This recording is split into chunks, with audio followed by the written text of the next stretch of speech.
If I were a business valuer, a practitioner, I had a small boutique business, and I want to adopt the 2017 standards.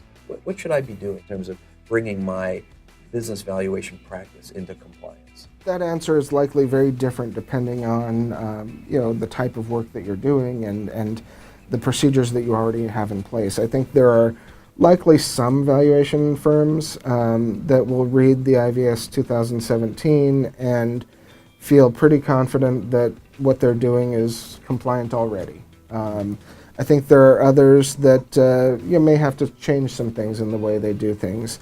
The main thing I would suggest is simply read it front to back. Take a look at it and compare that to your internal procedures. Look at how you report your valuation conclusions. That is one of the things that we have is there's no particular report format required, but it has to be very clear what the scope of what you did is, how you did it, what the inputs and assumptions you used are, and your conclusion has to be very clear in however you report your valuation. So I think some people may need to relook at their reporting format. A letter with a number is probably not going to get you there. But that might be a very easy way to get into compliance. And then in most of the more technical standards, it's just a matter of reading through and making sure you are considering what the IVS says you must consider and that you are doing what the IVS says you must do. I think one of our guiding principles, though, as we were writing this, is we would consider it a failure if we wrote standards that prevented a valuation professional from doing something right or required them to do something wrong. And so that was our guiding principles, that these should only require the right things and they shouldn't require anything to be done incorrectly.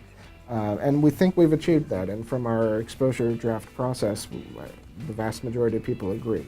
In the briefings in Bali, you mentioned three words, the sort of should, may, should, and must. We used a lot of different words in the exposure drafts. There was shall and may and must and could and might and all these different words that can be very confusing. Yeah. And so one of the things that came out of the responses was, look, there was a tremendous amount of support that the full amount of the International Valuation Standards be mandatory.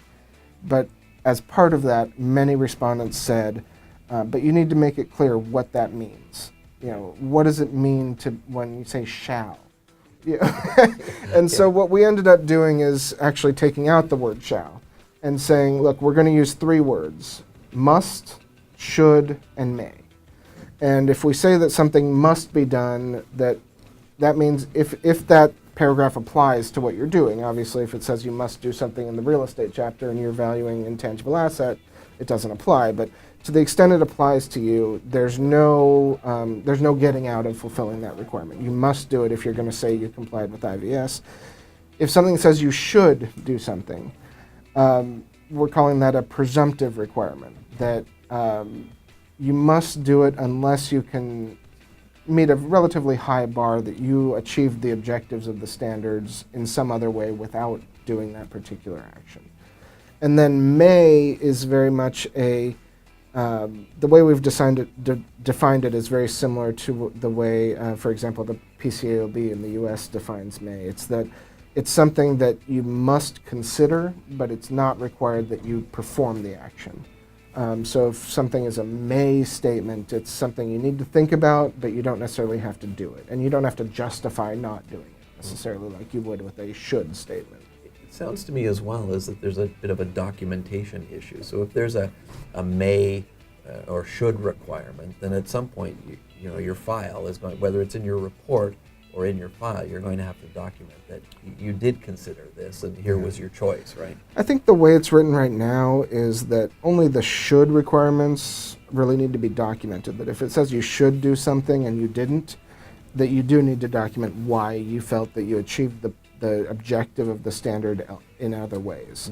In the may side, I don't think we have any specific required documentation around that. Certainly, if someone asked you the question, you might have to explain how, that yes, I did consider it, but I didn't think it was necessary in this project. But I don't think we have any real required documentation around that. Thank you so much, Adam. Really appreciate it. My pleasure.